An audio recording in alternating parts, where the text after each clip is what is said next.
Your brain. One of the most important parts of your body, and you might not even think about it too much.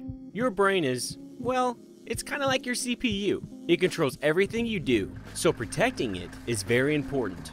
Robert Lucania, director of mild traumatic brain injury for Bavarian Medical Activity, says there's a lot of ways you can hurt your brain. Could happen from a sports injury or a motor vehicle accident or falling off your bicycle. Robert says you don't always know when you're suffering from a traumatic brain injury, but there are a few telltale signs to look out for. A lot of the symptoms, they kind of piggyback on each other, like irritability be one symptom, a problem sleeping might be another symptom, or we talked about headaches.